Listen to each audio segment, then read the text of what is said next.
నమస్కారం Ahalya TV news కి స్వాగతం. ఈనాటి వార్తలు. జీఎస్టీ అమలు గేమ్ చేంజర్ గా మారిందని ముఖ్యమంత్రి చంద్రబాబు తెలిపారు. జీఎస్టీ సంస్కరణలపై ఏపీ అసెంబ్లీలో చర్చ సందర్భంగా సీఎం మాట్లాడారు. జీఎస్టీ రెండో తరం సంస్కరణలు తీసుకువచ్చారు. సంస్కరణలకి నేనెప్పుడు ముందుంటాను. అభివృద్ధి జరిగితే సంపద సృష్టితో ప్రభుత్వానికి ఆదాయం వస్తుంది. ప్రభుత్వానికి ఆదాయం వస్తేనే సంక్షేమం అభివృద్ధి జరుగుతుంది. సంపద సృష్టించిన వారికి సంక్షేమం ఇచ్చే అధికారం లేదు. అప్పులు చేసి సంక్షేమం ఇవ్వటం సరికాదనేది నా నమ్మకం. ఆర్థిక ఇబ్బందులు వచ్చిన దేశం రాష్ట్రమే ముఖ్యం. దీర్ఘకాల సంస్కరణల్ని దృష్టిలో పెట్టుకుని చూడాలని తెలిపారు. బూస్ట్ ఇచ్చే విధంగా ఈ రిఫార్మ్ తీసుకొచ్చారు. నెక్స్ట్ ఇదే దిశ ఇక్కడ అందరం కూడా స్టడీ చేయాల్సిన అవసరం ఉంది. మీరందరూ కూడా ప్రతి ఒక్క ఇంటికి చేరవేయవలసిన బాధ్యత మనందరిపైన ఉంది. ఈ బెనిఫిట్ని డబల్ ఇంజన్ సర్కార్ అటు కేంద్రంలో ఈరోజు రాష్ట్రంలో ఏ విధంగా ప్రజలకు మంచి చేయాలి, పేదవాళ్ళకు ఉపయోగపడాలి, మధ్యతరగతికి లాభం జరగాలని మనం ఆలోచిస్తున్నాం. డైరీ ఎసెన్షియల్ కొన్ని ఎగ్జాంపుల్ చెప్తాను, డీటెయిల్స్గా ఇస్తాను మీకు. Dairy essentials milk, paneer, curd 5 నుంచి 0%, గ్రాసరీస్ 12 నుంచి 5%, డైలీ ఎసెన్షియల్స్ అయిన ఏదైతే hair oil, shampoo, toothpaste 18 నుంచి 5 అంటే 12%, 13% there is a benefit.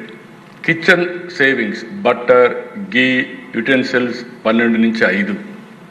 Social protection ఏదైతే కవరేజ్ సర్జెస్ ఫ్రమ్ 19 నుంచి 64%కి ఇవి ఉపయోగపడే పరిస్థితి వస్తుంది. ఇంకొక పక్కన దేశ tax on cars, fridges, ACs 28 నుంచి 18%. ఇప్పుడు ఏసీలు కూడా పెట్టుకోవచ్చు. ఎందుకంటే రాను ఎకానమీ పెరిగినప్పుడు కామన్ మ్యాన్ కానీ మధ్యతరగతికి కూడా ఉపయోగపడే విధంగా ఈరోజు ఇవన్నీ తగ్గించే పరిస్థితి వచ్చారు. కార్స్ కూడా చాలా వరకు తగ్గే పరిస్థితి వస్తుంది. ఇది ఓవరాల్గా కామన్ మ్యానే కాకుండా మధ్యతరగతి అందరి బడ్జెట్ అని చెప్పి నేను మీకు తెలియజేస్తున్నాను. నెక్స్ట్ ఈరోజు ఇక్కడ చూసి ఈ చార్ట్లో 83 ఫ్యామిలీస్ మొత్తం నేను ఇచ్చాను ఐటమ్స్ అన్నీ. పన్నీరు, చెన్న 5 నుంచి 0, పాలు, యూహెచ్టీ టెట్రాప్యాక్ 5 నుంచి 0, అదే మరి పరోటా, ఇండియన్ బ్రెడ్లు 18 నుంచి 0. ఒకప్పుడు 18% పేషెంట్ కొనేవాళ్ళు, ఇప్పుడు 0 అయింది. రోటీ, చపాతీ 5 నుంచి 0, వెన్న, నెయ్యి, పాల స్లైడ్స్ 12 నుంచి 5, చీజ్ ఒకప్పుడు 12, ఇప్పుడు 5. ఈ వరకు డ్రై ఫ్రూట్ 12 నుంచి 5, చాక్లెట్లు, కేకులు, బిస్కెట్స్, జాములు ఇవన్నీ 18 నుంచి 5. అదే మరిగా భుజియా, మిశ్రమ్, చుబేనా ఇవన్నీ కూడా ఐటమ్స్ అన్ని 12 నుంచి 5. పాస్తా ఇవి కూడా 12 నుంచి 5. మొక్కజొన్న రేకులు, ఇతర తృణధాన్యాలన్నీ 18 నుంచి 5. జీఎస్టీ 2.0 సంస్కరణలపై ఏపీ శాసనసభలో డిప్యూటీ సీఎం పవన్ కళ్యాణ్ తీర్మానం చేశారు. 79వ స్వాతంత్ర దినోత్సవం సందర్భంగా జీఎస్టీ సంస్కరణలపై ప్రధానమంత్రి నరేంద్ర మోదీ ప్రకటనను స్వాగతిస్తున్నామని పేర్కొన్నారు. జీఎస్టీ మండలి 56వ సమావేశంలో జీఎస్టీ సంస్కరణల్ని కేంద్ర మంత్రి నిర్మలా సీతారామన్ ఆమోదించారని గుర్తు చేశారు. రాష్ట్ర ఆదాయాలకు ఇబ్బందిగా ఉన్న ఈ చారిత్రాత్మక సంస్కరణలకి మద్దతు తెలిపిన తొలి రాష్ట్రం ఏపీని అని ఉద్ఘాటించారు. జీఎస్టీ పన్నుల నూతన విధానం ద్వారా ప్రజలకు మేలు చేసే విధానం మంచిదని, దీనివలన దేశం స్థిరమైన వృద్ధి పెరుగుతుందని చెప్పుకొచ్చారు. అలాగనే ఇది ప్రజలు, ఆర్థిక వ్యవస్థకు చాలా లాభదాయకమని పవన్ కళ్యాణ్ నొక్కి చెప్పారు. వ్యవసాయ పనిముట్లు, యంత్రాల రేట్లు తగ్గి ఉత్పత్తి పెరుగుతుందని పేర్కొన్నారు. పాలు, పెరుగుపై పన్ను 5% నుంచి 0%, అలాగనే నిత్యావసరాల ధరలు చాలా వరకు 18 నుంచి 5%కి తగ్గుతున్నాయని గుర్తు చేశారు. సిమెంటుపై పన్నుని 28 నుంచి 18కి తగ్గించారని తెలిపారు. అత్యవసర మందులపై జీఎస్టీ పన్ను లేకుండా చేయడం ఎంతో మేలు చేస్తుందని పేర్కొన్నారు. ఈ సంస్కరణల ద్వారా ప్రజల చేతిలో సంపద పెరిగి వస్తువుల వాడకం పెరుగుతుందని చెప్పుకొచ్చారు పవన్ కళ్యాణ్. ఈ దేశంలోని ప్రతి పౌరునికి ప్రత్యక్షంగాను పరోక్షంగాను లబ్ధి కలిగించే ఒక చారిత్రాత్మకమైన దిశానిర్దేశకమైన అంశంపై నేను ప్రకటన చేస్తాను. ఉద్దేశం గౌరవ ముఖ్యమంత్రి శ్రీ నారా చంద్రబాబు నాయుడు గారి సూచనల మేరకు ఈ సమిష్టి నిర్ణయానికి మన రాష్ట్రం ఒక నిర్మాణాత్మక సహకారం అందించింది. ఇటీవల కాలంలో జీఎస్టీ పన్నుల విధానంలో చోటు చేసుకున్న అతిపెద్ద సంస్కరణలలో ఒకదానికి రాష్ట్ర ప్రతినిధిగా బాధ్యత వహించడం నాకు చాలా గర్వకారణంగా ఉంది. గౌరవ ప్రధానమంత్రి శ్రీ నరేంద్ర మోదీ గారు 2025 ఆగస్టు 15న 79వ స్వాతంత్ర దినోత్సవ సందర్భంగా ఎర్రకోట నుండి చేసిన GST 2.0 సంస్కరణల చారిత్రాత్మక ప్రకటన దేశ ప్రగతికి బాటలు వేస్తూ ఉంది. ఈ సంస్కరణలను ముందుండి నడిపిన గౌరవ కేంద్ర ఆర్థిక మంత్రి శ్రీమతి నిర్మలా సీతారామన్ గారి కృషి ప్రత్యేకంగా అభినందనీయం. GST మండలి 56వ సమావేశంలో వాటిని ఆమోదించింది.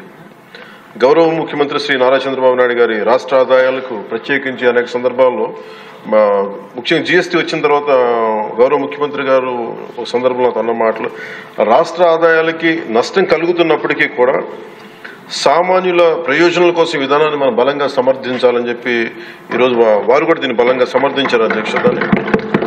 ఎందుకంటే మనకి ఆర్థిక ఆటుపోట్లని చూస్తూ కూడా వచ్చే ఆదాయం తగ్గిపోతున్న GST సంస్కరణల వల్ల, కానీ దాన్ని ఇంకొకలాగా దాన్ని ఎలా పూడ్చుకోవాలని తెలిసి ఆయన ముందుండి దీన్ని మద్దతు తెలిపినందుకు వారికి నా కృతజ్ఞతలు తెలియజేస్తాను.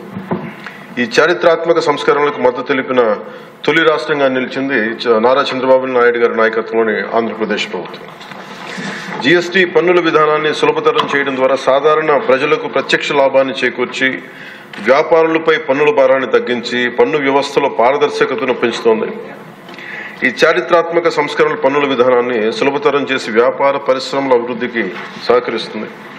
ప్రజల పొదుపును పెంచి కొనుగోలు శక్తిని పెంపొందించడానికి, కొత్త పెట్టుబడులను ఆకర్షించి దేశాన్ని స్థిరమైన వృద్ధి మార్గంలో నిలపడానికి దోహదపడుతుంది. GST రేట్ల సరళీకరణ ద్వారా ప్రజలు అధికంగా ఉపయోగించే వస్తువులు సేవలకు డిమాండ్ పెంచి ఉత్పత్తిని విస్తరించి కొత్త పెట్టుబడులను ప్రోత్సహిస్తుంది. తద్వారా ఆర్థిక వృద్ధికి దారితీస్తుంది. నిజంగా ప్రజలకి ఆర్థిక వ్యవస్థకి చాలా లాభదాయకమైన సంస్కరణ. రంగాల వారీగా చూసుకుంటే ముఖ్యంగా రైతుల కోసం ట్రాక్టర్లు, వ్యవసాయ యంత్రాలు, పరికరాలు మరియు ఇన్పుట్స్ పై పన్నులు తగ్గించడం వల్ల సాగు వ్యవసాయ వ్యయాన్ని తగ్గించి. శాసన మండలిలో కారెడు భూములపై చర్చ కొనసాగుతుంది. ఈ భూములకి సంబంధించి సభ్యుడు అడిగిన ప్రశ్నకు మంత్రి అనకాని సత్యప్రసాద్ సమాధానమిచ్చారు. పారిశ్రామిక హబ్ ను ఏర్పాటు చేయాలనే లక్ష్యంతో రైతుల నుంచి భూములను సేకరించినట్లు వివరించారు. భూసేకరణ కారణంగా ఉపాధి కోల్పోయే కుటుంబాలకు ఉపాధిని కల్పించే బాధ్యత ప్రభుత్వానిదేనని స్పష్టం చేశారు. పారిశ్రామిక హబ్ ఏర్పాటు ద్వారా వచ్చే ఉద్యోగ అవకాశాల్లో స్థానికులకే మొదటి అవకాశాలు ఉంటాయని చెప్పారు. కరేడులో ఇండోసోల్ కంపెనీ ఏర్పాటు చేయబోయే పారిశ్రామిక హబ్కి 8200 ఎకరాలు సేకరిస్తున్నామని, రైతులను ఒప్పించి భూసేకరణ చేస్తున్నామని వెల్లడించారు. భూములు మాది సారవంతమైన భూములు, మేము తక్కువకి మేము ఇవ్వలేము అని చెప్పడం జరిగింది అధ్యక్ష. దాని తర్వాత అధ్యక్ష కలెక్టర్లు వెళ్ళారు, మాట్లాడారు, డిఫరెంట్ నోటిఫికేషన్ ఇచ్చారు. చెప్పిన తర్వాత వాళ్ళు అర్థం చేసుకున్నారు. సరే, ఇక్కడ సారవంతమైన భూములు 2 పంటలు వస్తాయి కాబట్టి 5 లక్షల రూపాయలు మార్కెట్ వాల్యూ ఉంటే దానికి 12.5 లక్షల రూపాయలు వస్తాయి కాబట్టి 20 లక్షల రూపాయల దాకా వాళ్ళు ఇచ్చి ఒప్పించిన తర్వాత అధ్యక్ష ఈ రోజున అధ్యక్ష 500 ఎకరాల వరకు వాళ్ళే ఇచ్చారు అధ్యక్ష. ప్రతి వారం నేను నిన్న మాట్లాడారు జాయింట్ కలెక్టర్, ప్రతి వారం 100 మంది రైతులు వచ్చి ఇస్తున్నారు అధ్యక్ష. మేమే లాక్కుంది కాదే, వాళ్ళే ఒప్పుకుని. ఎందుకంటే ఆ ప్రాంతంలో 10 లక్షలు ఏదో ఉండేది. ప్రభుత్వం ఒక మంచి ఆలోచనతో ముందుకు వచ్చింది, మంచి ఉపాధి కలుగుతూ ఉంటుంది, ప్రాంతం అభివృద్ధి చెందుతుంది లక్ష్యంతో వాళ్ళు ఆలోచించారు కాబట్టి క్రమక్రమంగా అందరూ వస్తా ఉన్నారు అధ్యక్ష. ఈ రోజు మళ్ళీ 300 ఎకరాలు నష్టపరిహారం చెల్లించడం జరిగింది అధ్యక్ష. 500లో వారు అంటున్నారు 3000 మందికి ఉపాధి లేదంటున్నారు. ఆ 3000 మందికి ఆ ఉపాధి కల్పించే బాధ్యత మేము తీసుకుంటాం అధ్యక్ష. తప్పకుండా ఆ ప్రాంతంలో నివసించే వాళ్ళకే ఉపాధికి ఇవ్వాలని చెప్పేసి మేము కండిషన్ కూడా పెడుతున్నాం అధ్యక్ష. నేనే బాగుండాలి, పక్కన ఎవడు బాగుండాలి, అందరు నా కాళ్ళ కింద ఉండాలనుకునే తత్వం మాది కాదు, మా నాయకుడిది కాదు అధ్యక్ష. ప్రతి ఒక్కరు బాగుపడాలా, ఇండస్ట్రీస్ పెట్టాలా, ఇండస్ట్రీ పెడితే వస్తే దాని ద్వారా ఆన్సర్ యూనిట్స్ మీకు ఉంటే మీరు కూడా పెట్టుకోండి, మీరు కూడా బాగుపడాలనే లక్ష్యంతో నేను చేస్తున్నాం అధ్యక్ష. మా ప్రభుత్వం చాలా క్లియర్ గా ఉంది. ఇన్సెంటివ్స్ ఇచ్చినా ఏ చేసినా కూడా వాళ్ళు ఇండస్ట్రీస్ పెట్టాలి, టైం బౌండ్ లో వాళ్ళు అది ఎగ్జిక్యూట్ చేయాలి తప్ప మా బంధువులకు మా బామర్దులకు ఇవాళ గతంలో చేసినట్టు అలా లేదు అధ్యక్ష. అలాగే గతంలో ఏ పోర్ట్ వచ్చినా ఏ ఇండస్ట్రీ వచ్చినా లాక్కుందాం తత్వంలో మాకు ఎవరికి లేదు అధ్యక్ష. మేము ఎవరు కూడా ప్రోత్సహిస్తాం తప్ప ఎవరు లాక్కోం అధ్యక్ష. వైకాపా ప్రభుత్వంలో మద్యం కుంభకోణం జరిగిందని మంత్రి కొల్లు రవీంద్ర అన్నారు. నాసరికం మద్యం సరఫరా చేసి ప్రజల ఆరోగ్యాన్ని దెబ్బతీశారని అన్నారు. బెల్ట్ షాపులు, నకిలీ మద్యం అమ్మకాలపై శాసన మండలిలో చర్చ సందర్భంగా వైకాపా ఎమ్మెల్సీలు తోట త్రిమూర్తులు, శివరామిరెడ్డి అడిగిన ప్రశ్నలకు ఆయన సమాధానమిచ్చారు. మద్యం విషయంలో అంత మంచి జరిగిందని వైకాపా చెప్పడం సిగ్గుచేటని మండిపడ్డారు. మద్యం కుంభకోణంపై సిట్ విచారణ జరుగుతోంది. త్వరలో వాస్తవాలు బయటకు వస్తాయి. మద్యం దుకాణదారులు తప్పు చేస్తే జరిమానా, రెండోసారి తప్పు చేస్తే లైసెన్స్ సస్పెండ్ చేస్తున్నాం. సరఫరా పర్యవేక్షణకు పటిష్ట వ్యవస్థను ఏర్పాటు చేసి అమలు చేస్తున్నాం. రాష్ట్రంలో లిక్కర్ పాలసీని చాలా పారదర్శకంగా అమలు చేస్తున్నాం. మనం అమలు చేసే పాలసీని పక్క రాష్ట్రాలు కూడా అధ్యయనం చేస్తున్నాయి. మద్యాన్ని ఆదాయ వనరుగా ప్రభుత్వం ఎప్పుడూ చూడలేదు. నాసరికం మద్యం అమ్మిన వారిపై కేసులు నమోదు చేసి కఠిన చర్యలు తీసుకుంటున్నాం. రాష్ట్రంలో లిక్కర్ వలన చనిపోయినట్లుగా ఎక్కడా కేసు నమోదు కాలేదని కొల్లు రవీంద్ర తెలిపారు. మరి ఎవరున్నారు అధ్యక్ష? 65,918 కేసులు ఉన్నాయి అధ్యక్ష. అంటే మరి కోవిడ్ టైంలో కూడా 9,129 కేసులు వాళ్ళు కట్టినాయి అధ్యక్ష. కోవిడ్ టైం 2021లో. అంటే దాన్ని దానికని మేము ఏం చేసామంటే నాన్ డ్యూటీ పెయిడ్ లిక్కర్ కూడా విపరీతంగా ఉంది అధ్యక్ష. అవన్నీ కూడా కంట్రోల్ చేసాం. కొత్త పాలసీ తీసుకొచ్చాం. బ్రాండ్లు అధ్యక్ష, బూమ్ బూమ్ అని ఏవో బ్రాండ్లు పెట్టేసి ఎంతమంది ప్రాణాలు కోల్పోయినటువంటి పరిస్థితులు ఉన్నాయి. దాన్ని కూడా విచారణ జరుగుతుంది. అన్ని వస్తాయి, ప్రతిదీ వస్తుంది. కొద్దిగా సమయం అండి ప్లీజ్. కొద్దిగా 2024లో గణనీయంగా తగ్గినాయి అధ్యక్ష. ఎందుకంటే మేము కేసులు కడుతున్నాం, ఎక్కడా కూడా పెట్టడానికి వీల్లేదని చెప్పేసి చాలా స్ట్రిక్ట్ గా ఉన్నాం. 8,897, 25వ సంవత్సరంలో 9,600 కేసులు పెట్టడం జరిగింది అధ్యక్ష. దాంట్లో 22 షాపులు సస్పెండ్ చేశాం అధ్యక్ష. ఆ సస్పెండ్ చేసినటువంటి షాపుల దగ్గర నుంచి కూడా ఫైన్స్ అన్ని కూడా వసూలు చేయడం జరుగుతుంది. ఇంకా రెండోసారి వాళ్ళు కానీ చేస్తే షాపుని క్యాన్సిల్ చేయడం కూడా జరుగుతుంది అధ్యక్ష. ప్రభుత్వం అయితే చాలా సీరియస్ గా ఉంది అధ్యక్ష. ఎట్టి పరిస్థితుల్లో కూడా ఈ నాన్ డ్యూటీ పెయిడ్ లిక్కర్స్ ఎక్కడన్నా డ్యూటీ పెయిడ్ లిక్కర్ కూడా విక్రయాలు జరిగితే మట్టికి అందుకని ట్రాక్ అండ్ ట్రేస్ సిస్టమ్ కూడా తీసుకున్నాం అధ్యక్ష. ఏ షాపు నుంచి అమ్మారు, ఎక్కడి నుంచి ఇది వచ్చింది అనేది కూడా మొత్తం ట్రాక్ చేయడానికి ట్రాక్ అండ్ ట్రేస్ సిస్టమ్ ఉంది అధ్యక్ష. అలాగే ప్రతి షాపులో కూడా ఇదివరకు పనికిరాని బ్రాండ్లు ఉండే అధ్యక్ష. ఇవాళ కొత్తగా మనం బ్రాండ్స్ పెట్టడం వల్ల గణనీయంగా పక్క రాష్ట్రాల నుంచి వస్తున్నటువంటి మద్యం అంతా కూడా ఆగిపోయింది అధ్యక్ష. దానివల్ల ఆంధ్ర రాష్ట్రంలో ఇవాళ ఆదాయం పెరిగింది. పర్మిట్స్ కూడా అది చాలా లిమిటెడ్ గా ఇచ్చాం అధ్యక్ష. జస్ట్ అక్కడ వాళ్ళు తీసుకుని వెళ్ళిపోయేదానికి తప్ప రోడ్ల మీద విచ్చలవిడిగా చేయడానికి అవకాశం లేకుండా పర్మిట్ రూల్స్ ఏర్పాటు చేయడం జరిగింది అధ్యక్ష. ఇవాళ చాలా పారదర్శకంగా చేశాం. మేము ఇచ్చినటువంటి పాలసీని పక్క రాష్ట్రాల నుంచి కూడా వచ్చి మన రాష్ట్రం చూసి వెళ్తున్నారు అధ్యక్ష. ముఖ్యంగా బార్డర్ జిల్లాల్లో అయితే 50 నుంచి 60% గ్రోత్ ఉంది అధ్యక్ష. ఎందుకంటే నాన్ డ్యూటీ పెయిడ్ లిక్కర్ పక్క రాష్ట్రాల నుంచి రావడం కానీ, అలాగే ఐడి ఇల్సిట్ లిక్కర్ ఏదైతే ఉందో అంతా కూడా కంట్రోల్ చేయడం కానీ, ఇవాళ నవోదయం స్టార్ట్ చేసాం అధ్యక్ష. దాదాపు 18 జిల్లాల్లో ఇవాళ మనం నవోదయం ప్రోగ్రామ్ చేస్తున్నాం. ఏదైతే ఐడి లిక్కర్ ఉందో కంట్రోల్ చేస్తాం. ఈ నెలాఖరు లోపు మిగతా 8 జిల్లాలు కూడా చేసి 100% ఐడి ఫ్రీ స్టేట్ గా ఆంధ్ర రాష్ట్రాన్ని చేయడానికి నిర్ణయించుకోవడం కూడా జరిగింది అధ్యక్ష. ఇవాళ మద్యం ఏదో మేము ఆదాయ వనరుగా మేము చూడండి. పెండింగ్ లో ఉన్న టిట్కో ఇళ్ల నిర్మాణం పూర్తి చేసేందుకు 6,300 కోట్ల అవసరమని మంత్రి నారాయణ తెలిపారు. శాసనసభలో ప్రశ్నోత్తరాల సందర్భంగా టిట్కో ఇళ్ల నిర్మాణంపై ఎమ్మెల్యేలు అడిగిన ప్రశ్నలకు ఆయన సమాధానమిచ్చారు. గత వైకాపా ప్రభుత్వం 3,664 కోట్ల బిల్లులు పెండింగ్ లో పెట్టిందని చెప్పారు. కాంట్రాక్టుల బిల్లులు చెల్లించేందుకు చర్యలు తీసుకుంటామని తెలిపారు. ఆగిపోయిన టిట్కో గృహ సముదాయాలని పూర్తి చేసేందుకు పనులు ప్రారంభించామని అన్నారు. ఏ సమస్యపైనైనా చర్చించేందుకు సిద్ధమని మంత్రి అచ్చెన్నాయుడు తెలిపారు. రైతుల సమస్యలపై చర్చించాలని వైకాపా సభ్యులు శాసన మండలిలో నినాదాలు చేశారు. దీంతో వ్యవసాయ ఉత్పత్తులపై ఎన్ని గంటలైనా చర్చించేందుకు సిద్ధంగా ఉన్నానని మంత్రి అచ్చెన్నాయుడు తెలిపారు. ఏ సమస్యపైనైనా చర్చించేందుకు ప్రభుత్వం సిద్ధంగా ఉందని పేర్కొన్నారు. రాష్ట్ర ప్రభుత్వం శాంక్షన్ చేయడం జరిగింది అధ్యక్ష. అందులో 5,14,000 యాక్చువల్గా అడ్మినిస్ట్రేటివ్ క్లియరెన్స్ తీసుకుని టెండర్లు పిలవటం జరిగింది. అయితే గత ప్రభుత్వం వచ్చి దాన్ని 2,61,640కి కట్ చేసింది. కట్ చేసిన అది కూడా పూర్తి చేయలేదు. అయితే మళ్ళీ ఈ ప్రభుత్వం వచ్చిన తర్వాత మొత్తం 163 ప్లేసులు యాక్చువల్గా ఈ టిట్కో హౌస్ జరుగుతున్నాయి అధ్యక్ష. అందులో 51 ప్లేసులు అంతకుముందే పూర్తయినాయి. 112 ప్లేసులు ఇప్పుడు పూర్తి చేయాల్సింది ఉంది అధ్యక్ష. ఈ 112 ప్లేసుల్లో లాస్ట్ 4 monthsలో ఈ కాంట్రాక్టులకి 280 కోట్లు పే చేశాం అధ్యక్ష. ఎవరైతే ఇప్పుడు వర్క్ చేస్తున్నారో ఆ కాంట్రాక్టులకి.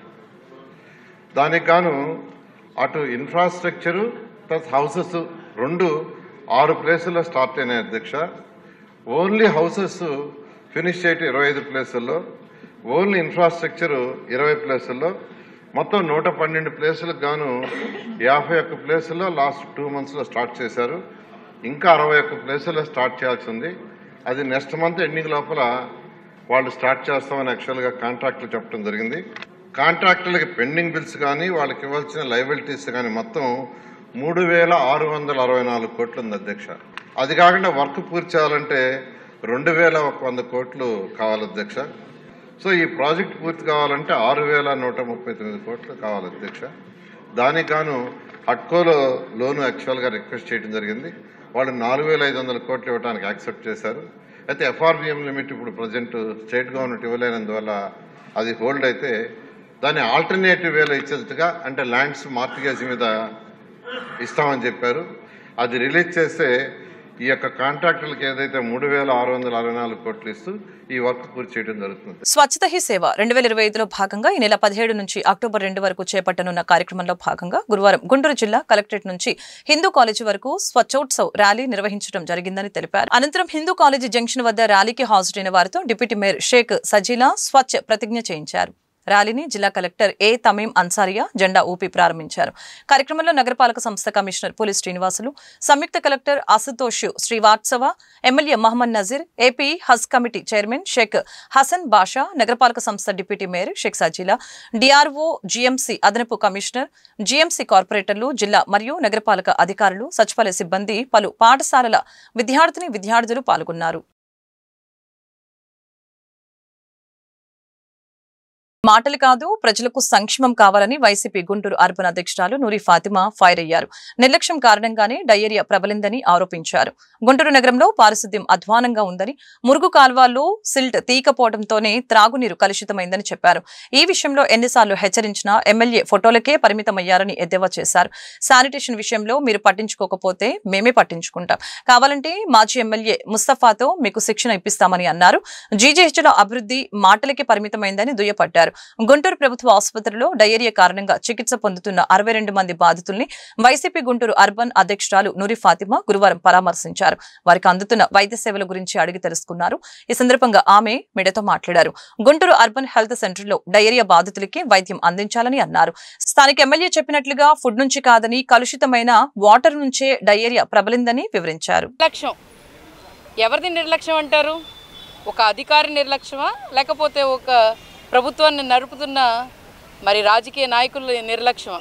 గుంటూరు తూర్పు నియోజకవర్గంలో కానీ, గుంటూరు టౌన్లో కానీ, ఇక్కడ ఉన్న ప్రాంతాల్లో, దగ్గరగా ఉన్న ప్రాంతాల్లో వాటర్ కంటామినేట్ అవుతుంది అని చెప్పి చాలా రోజుల నుంచి వింటూనే ఉన్నాము. సరి చేసుకుంటారని మేము కూడా ఏంటంటే వాళ్ళకు కూడా అవకాశం ఇవ్వాలి, చేయాలి, సరి చేసుకుంటారని చెప్పి మేము వెయిట్ చేస్తూ ఉన్నాం. కానీ ఈరోజు ఆ పరిస్థితి లేదు. ఎందుకంటే ఎక్కడా కూడా శానిటేషన్ పరంగా కూడా ఎక్కడా కూడా కరెక్ట్గా ఒక సిస్టమ్ లేదు. వచ్చి క్లీన్ చేయటం లేదు, కాలువల దగ్గరికి వెళ్ళి షిల్ట్ తీయటం లేదు, నీళ్లు ఎక్కడ పోతున్నాయి వేస్ట్గా పోవటం చూడటం లేదు, ఏమీ లేదు. ఎందుకు పట్టించుకోరు అంటే ఏమవసరం? ఎమ్మెల్యే గారు పట్టించుకోరు, పైన అధికారులు పట్టించుకోరు. చేస్తే చేసాము, లేకపోతే లేదు, మా జీతాలు మాకు పడతాయి. పాపం తప్పు కింద చేస్తున్న వర్కర్లది కాదు, చూసుకోలేని మరి ఈ పాలనది. ఎక్కడా కూడా వెళ్ళి ఎక్కడ నీళ్ళు ఆగుతున్నాయి ఫోటోలు దిగటం కాదు లక్ష్యం. ఫోటోలు దిగి వచ్చేయటం చేయటం కాదు, అది కాదు ఎజెండా. మిమ్మల్ని ఎమ్మెల్యే చేసింది, మిమ్మల్ని ఎంపీ చేసింది, మిమ్మల్ని ఏమో వచ్చి ఫోటోలు దిగి మేము అభివృద్ధి చేశాము, మేము బాగా చేశాము అంటాం కాదు.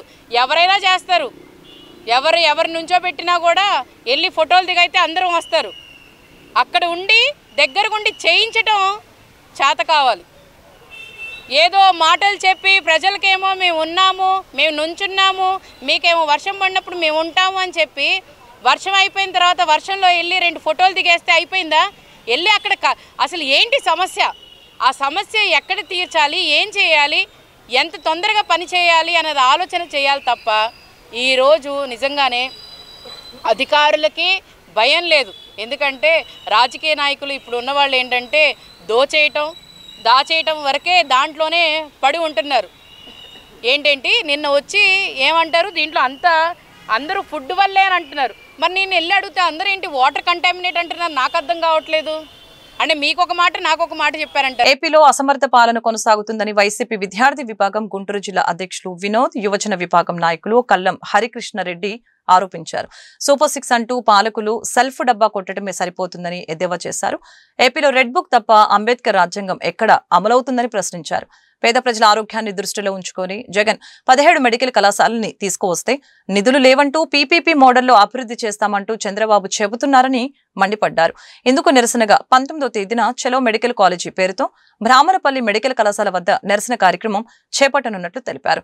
గురువారం గుంటూరు జిల్లా వైసీపీ కార్యాలయంలో ఇందుకు సంబంధించిన పోస్టర్ ని వైసీపీ విద్యార్థి విభాగం నాయకులు ఆవిష్కరించారు. ఈ సందర్భంగా వారు మీడియాతో మాట్లాడుతూ పోలీసులు ఎన్ని అడ్డంకులు సృష్టించినా, అక్రమ కేసులు బనాయించినా ఈ నిరసన ప్రదర్శన విజయవంతం చేస్తామని వివరించారు. ఈ కార్యక్రమంలో గుంటూరు జిల్లా వైసీపీ యువజన విభాగం అధ్యక్షులు ఉతేజ్ రెడ్డి పాల్గొన్నారు. వైఎస్ఆర్ కాంగ్రెస్ పార్టీ ఉమ్మడి కృష్ణా గుంటూరు జిల్లాల యువజన విభాగం జోనల్ అధ్యక్షుడిగా ఉన్నాను. ఏదైతే మాజీ ముఖ్యమంత్రి వైఎస్ఆర్ కాంగ్రెస్ పార్టీ అధ్యక్షులు శ్రీ జగన్మోహన్ రెడ్డి గారు పిలుపు మేరకు మా ప్రభుత్వ హయాంలో, గత ప్రభుత్వ హయాంలో ఈ రాష్ట్రంలో ప్రతి జిల్లాలో కూడా ఒక సూపర్ స్పెషాలిటీ హాస్పిటల్, అలానే ఒక ప్రభుత్వ మెడికల్ కాలేజ్ ఉండాలి, పేదవారికి ఉచితంగా విద్య వైద్య విద్య మరియు వైద్యం అందజేయాలన్న ఉద్దేశంతో సంకల్పంతో మరి ఆనాటి ముఖ్యమంత్రి జగన్మోహన్ రెడ్డి గారు 17 మెడికల్ కాలేజీలు ఈ రాష్ట్రానికి తీసుకురావడం జరిగింది. అందులో 5 ఆల్రెడీ ప్రారంభమై క్లాసులు కూడా నడుస్తున్నాయి. ఇప్పుడు 3వ సంవత్సరం కూడా క్లాసులు నడుస్తూ ఉన్నాయి. మరికొన్ని నిర్మాణ దశలో ఉన్నాయి. ఈ కూటమి ప్రభుత్వం 15-16 నెలలు అవుతున్న అధికారంలోకి వచ్చిన ఒక్క ఇటు కూడా దాని మీద పెట్టకుండా, వాటిని నిర్మించాలన్న ఆలోచన చేయకుండా, కేవలం ఇవాళ రాష్ట్రంలో మీరు గమనిస్తే ఈ కూటమి ప్రభుత్వంలో 2 జరుగుతున్నాయి. ఒకటి, వారు ఏదన్నా చేయలేకపోతే, ఎగ్జాంపుల్ యూరియా సరఫరా చేయలేకపోయినా, విద్యార్థులకు సకాలంలో ఫీజు బకాయిలు చెల్లించలేకపోయినా కానీ, ఎవరైనా రైతులు కానీ విద్యార్థులు కానీ రోడ్డు మీదకి వచ్చి మాకు ఈ అన్యాయం జరుగుతుంది, మాకు న్యాయం చేయండి అంటే, వీడు వైఎస్ఆర్ కాంగ్రెస్ పార్టీ వాడు, వీడికి మేము సమాధానం చెప్పాల్సిన అవసరం లేదని ఈ 164 మంది ఎమ్మెల్యేలు వాళ్ళ తాలూకా ఎంపీలు కూడా ఇదే మాట చెప్తా ఉన్నారు. ఈ రాష్ట్రంలో ఎవరన్నా బయటకు వచ్చి ఒక వ్యక్తి మాకు ఈ ప్రభుత్వం ద్వారా అన్యాయం జరుగుతుంది, మేము నష్టపోతున్నామంటే వారికి వైసీపీ ముద్రేసేసి వీళ్ళ మాటలు పట్టించుకోవాల్సిన అవసరం లేదనే కార్యక్రమం ఒకటి చేస్తూ ఉన్నారు.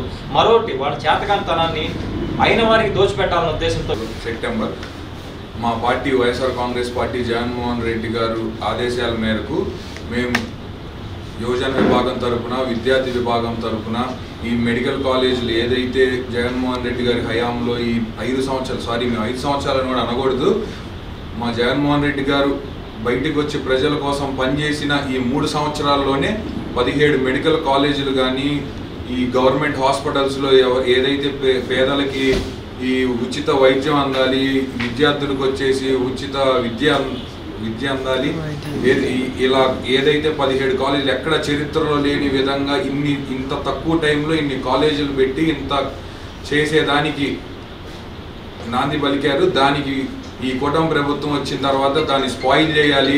రేపు జగన్మోహన్ రెడ్డి గారికి ఈ పేరు నిలబడుతుంది, పేదలందరికీ వైద్యం అందిద్ది, విద్యార్థులందరికీ విద్య అందిద్ది, వీళ్ళందరూ రేపు జగన్మోహన్ రెడ్డి గారి పేరు గుర్తుపెట్టుకుంటారు. రాజశేఖర రెడ్డి గారు లాగే ప్రతి ఒక్కరూ జగన్మోహన్ రెడ్డిని గుండెల్లో పెట్టుకుంటారనే ఇదితో ఈ కూటమి ప్రభుత్వం దీన్ని ఇలా చేస్తుంది. దీనికి నిరసనగా మేము రేపు గురిజాల, పల్నాడులో ఉన్న గురిజాల మెడికల్ ప్రజలు ఎవరు ఎటువంటి నోటంబడి నుంచి రావట్లేదు.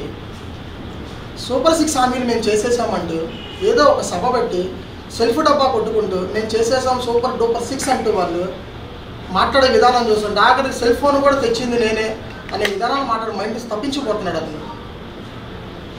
మంగళగిరి సాక్షిగా, మంగళగిరి పానకాల స్వామి సాక్షిగా ప్రస్తుతం ఉన్న విద్యాశాఖ మంత్రి నారా లోకేష్ గారు, ప్రస్తుతం ముఖ్యమంత్రి తనయుడు ఏమన్నాడు ఎలక్షన్ హామీలో? మెడికల్ కాలేజీలు ప్రభుత్వమే నడిపిస్తుంది, ప్రైవేటీకరణ మేము చెయ్యము. పానకాల స్వామి సాక్షిగా అది అబద్ధమా? అది నువ్వు చెప్పిన హామీ కాదా? ఆంధ్ర రాష్ట్రంలో ఇప్పుడు ప్రస్తుతం అంబేద్కర్ గారు రాసిన రాజ్యాంగం నడవట్లేదు. అది పనికిమాలిన బుక్ అంటారు. ఆ బుక్ రాజ్యాంగం నడుస్తుంది. కోతికి కొబ్బరి చూపిస్తే ఏం చేసిద్ది? అదేవిధంగా ఈ కూటమి మాటలు విని ప్రజలు మోసపోయి కూటమికి అధికారం చేపట్టారు. కోతి ఏదైతే చేస్తుందో వీళ్ళు స్థానిక సంస్థల ఎన్నికల్లో ఆమ్ ఆద్మీ పార్టీ పోటీ చేస్తోందని ఆ పార్టీ రాష్ట్ర కన్వీనర్ సీర రమేష్ కుమార్ ప్రకటించారు. గుంటూరు బ్రాడీపేటలోని ఆమ్ ఆద్మీ పార్టీ కార్యాలయంలో గురువారం ఏర్పాటు చేసిన మీడియా సమావేశంలో ఆయన మాట్లాడారు. గతంలో 3 సార్లు ఢిల్లీలోనూ, ప్రస్తుతం పంజాబ్లో ప్రభుత్వాన్ని ఏర్పాటు చేశామని గుర్తు చేశారు. ఢిల్లీ అసెంబ్లీలో ప్రధాన ప్రతిపక్ష పార్టీగాను, మరొక 3 రాష్ట్రాలలో ఎమ్మెల్యేలను కలిగి ఉన్న గుర్తింపు పొందిన జాతీయ పార్టీ ఆమ్ ఆద్మీ పార్టీ అని వివరించారు. నాణ్యమైన విద్య, అందరికీ అందుబాటులోకి వైద్యం, 24 గంటల విద్యుత్, త్రాగునీరు, పారిశుద్ధ్యం, మహిళా సంరక్షణకి పార్టీ అత్యంత ప్రాధాన్యత ఇస్తుందని చెప్పారు. సమావేశంలో ఆమ్ ఆద్మీ పార్టీ రాష్ట్ర ఉపాధ్యక్షులు డాక్టర్ టి సేవాకుమార్, తాడికొండ నియోజకవర్గం కన్వీనర్ రాచపూడి వెంకట నరసింహారావు పాల్గొన్నారు. కమిటీ అలాగే అన్ని జిల్లాల్లో ఉన్న కమిటీలు పనిచేస్తున్నాయి. అందులో భాగంగా ఇప్పటికే మనకి స్థానిక సంస్థల ఎన్నికల్ని ప్రకటించడం జరిగింది. ఈ జనవరి నుంచి మొదలయ్యే స్థానిక సంస్థల ఎన్నికలన్నింటిలో కూడా ఆమ్ ఆద్మీ పార్టీ రాష్ట్రంలో పోటీ చేయబోతుంది. స్థానిక సంస్థల ఎన్నికలంటే మీకు తెలుసు, మొదట మనకి మున్సిపల్ కార్పొరేషన్స్, మున్సిపాలిటీ ఎన్నికలు వస్తాయి. తర్వాత జెడ్పీటీసీ, ఎంపీటీసీ ఎన్నికలు వస్తాయి. ఈ అన్నింటిలో కూడా ఆమ్ ఆద్మీ పార్టీ అభ్యర్థుల్ని నిలబెట్టడంలో ప్రయత్నంలో ఉంది. అలాగే ఈ సందర్భంగా నేను మీ పత్రికాముఖంగా కోరుకునేది ఏమిటంటే, ఎవరైతే మెచ్యూర్డ్ రాజకీయాలు అంటే ప్రజాసేవ చేస్తూ ప్రజలను ప్రలోభ పెట్టకుండా ప్రజాసేవలో ముందుండి ప్రజాప్రతినిధులుగా ఎన్నికవుదామనుకుంటున్నారో, ఓట్ల కోసం రకరకాల ప్రలోభాలను గురి చేస్తున్న ఈ కాలంలో ప్రలోభాలు చేయకుండా ప్రజల సేవ మాత్రమే చేస్తూ ప్రజలకు అందుబాటులో ఉంటూ లోకల్గా ఉన్న సమస్యల మీద పోరాడుతూ ప్రజలలోని ఒక మంచి నాయకుడిగా గుర్తింపు తెచ్చుకొని ప్రజాప్రతినిధులుగా అవుదామనుకున్న వాళ్ళందరూ కూడా ఆమ్ ఆద్మీ పార్టీతో పనిచేయడం కోసం ముందుకు రావాలని ఆమ్ ఆద్మీ పార్టీ కోరుతున్నది. అలాగే మేము మీకు మా కాంటాక్ట్ నెంబర్ కూడా తర్వాత ప్రొవైడ్ చేస్తాము. ఆమ్ ఆద్మీ పార్టీతో కలిసి పనిచేయాలనుకునే వాళ్ళందరూ కూడా ఆమ్ ఆద్మీ పార్టీ వెబ్సైట్లోకి వెళ్ళి రిజిస్ట్రేషన్ అయ్యి మమ్మల్ని కాంటాక్ట్ చేయొచ్చు. అలాగే లోకల్ కాంటాక్ట్ నెంబర్స్ మేము తర్వాత ఇచ్చే లోకల్ కాంటాక్ట్ నెంబర్తోనైనా కాంటాక్ట్ అయ్యి మాతో కలిసి పనిచేయడానికి ముందుకు రావాల్సిందిగా కోరుతున్నామండి. ఇక ప్రస్తుతం మన రాష్ట్ర రాజకీయాల పరిస్థితి మీరు అందరూ అబ్జర్వ్ చేస్తున్నారు. రాష్ట్రంలో కూటమి ప్రభుత్వం ఉంది. టీడీపీ, జనసేన, బీజేపీలతో కూడిన కూటమి ప్రభుత్వం. ఈ కూటమి ప్రభుత్వమే కాకుండా మన పేరుకి ప్రతిపక్షమైన వైఎస్ఆర్సీపీ కూడా బీజేపీ చేతుల్లోనే ఉందన్న విషయం మొన్న జరిగిన వైస్ ప్రెసిడెంట్ ఎన్నికల్లో, ఉపరాష్ట్రపతి ఎన్నికల్లో మనం చూసాం.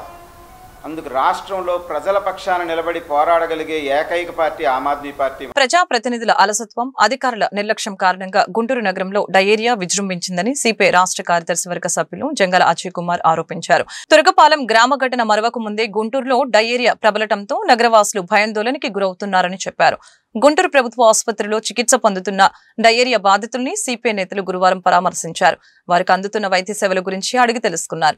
అనంతరం మీడియాతో వారు మాట్లాడుతూ గుంటూరు నగర వాసులకు సురక్షితమైన త్రాగునీరు అందించాలని డిమాండ్ చేశారు. అలాగనే డయేరియా ప్రబలిన ప్రాంతాల్లో మెరుగైన పారిశుద్ధ్యం అందించాలని అన్నారు. లేని పక్షంలో ప్రజల పక్షాన ఉద్యమ బాట పడతామని హెచ్చరించారు. ఈ కార్యక్రమంలో సిపిఐ జిల్లా కార్యదర్శి కోట మల్యాద్రి, నగర కార్యదర్శి ఆకిటి అరుణ్ కుమార్, మేడ హనుమంతరావు తదితరులు పాల్గొన్నారు. డయేరియా అనేటటువంటి వ్యాధి విస్తరిస్తూ భయకంపితులను చేస్తూ ఉన్నటువంటి నేపథ్యం జరుగుతూ ఉంది. అందరూ డయేరియా బారిన పడినటువంటి వాళ్ళందరూ పేదలు నివసించేటటువంటి ప్రాంతాల్లో ఉండేటటువంటి పేద అట్టడుగు వర్గాల ప్రజానీకమే అత్యధికంగా ఉన్నారు. ముఖ్యంగా పాత గుంటూరు, ఇజ్రాయిల్పేట, నెహ్రూ నగరు, బుచ్చి తోట, అలాగే బొంగరాలబీడు, ఇలా అనేక ప్రాంతాల నుంచి వచ్చి నిన్న మొన్న జాయిన్ అవుతూనే ఉన్నారు. వర్షాలు వచ్చిన ప్రతిసారి ఇలాంటి ప్రమాదం వస్తుందని మున్సిపల్ అధికారులకి, ప్రభుత్వానికి, ఎవరు అధికారంలో ఉన్నా ప్రతి సంవత్సరం ఇలాంటి ప్రమాదం జరుగుతూనే ఉంది. కానీ వర్షాలు తీవ్రంగా కురిసినవి, నీటిని శుద్ధి చేయాలనేటటువంటి శ్రద్ధ కొరవడినందువల్ల మాత్రమే ఇలాంటిది జరుగుతూ ఉన్నది. ఈ యొక్క డయేరియాని ఇప్పటికైనా కంట్రోల్ చేయడానికి మున్సిపల్ అధికారులు యుద్ధ ప్రాతిపదికన చర్యలు తీసుకోవాలని సిపిఐగా డిమాండ్ చేస్తూ ఉన్నాం. రోజులు వర్షం పడ్డా కూడా వెంటనే డయేరియా మరి సోకుతూ ఉంది.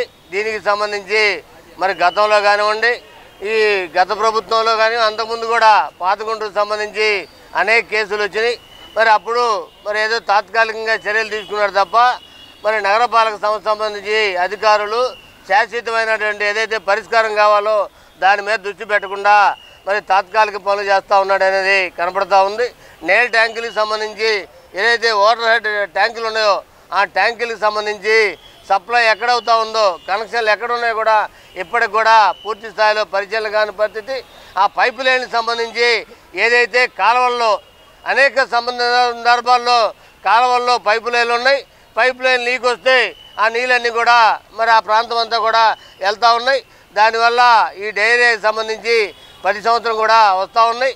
ఈ ముందు వ్యవస్థ ఏదైతే ఉందో ఈ పైప్ లైన్ వ్యవస్థని బాగు చేయాలని, అట్లాగే ఎప్పటికప్పుడు మరి ఏదైతే నీటికి సంబంధించి శుద్ధి చేయడమే కాకుండా దాంట్లో కలుతున్నటువంటి మరి ఏదైతే కెమికల్ సంబంధించి అట్లాగే కాలుష్యానికి సంబంధించి కూడా దృష్టి పెట్టకుండా కెమికల్ అయితే ఆ ట్యాంకుల్లో పోస్తూ ఉన్నారు, బయటకు వస్తూ ఉన్నారు, పరీక్ష చేస్తూ ఉన్నారు తప్ప ఏదైతే కింద స్థాయిలో స్లమ్కి సంబంధించి స్లమ్ ఏరియాకి సంబంధించి చెత్త పెట్టిన కారణంగా ప్రతిసారి కూడా డయేరియాకి సంబంధించి ప్రాణాలు పోతూ ఉన్నాయి. గతంలో పాతగుంటూరు అయితే మళ్ళీ అదే పాతగుంటూరులో మళ్ళీ రిపీట్ అయింది.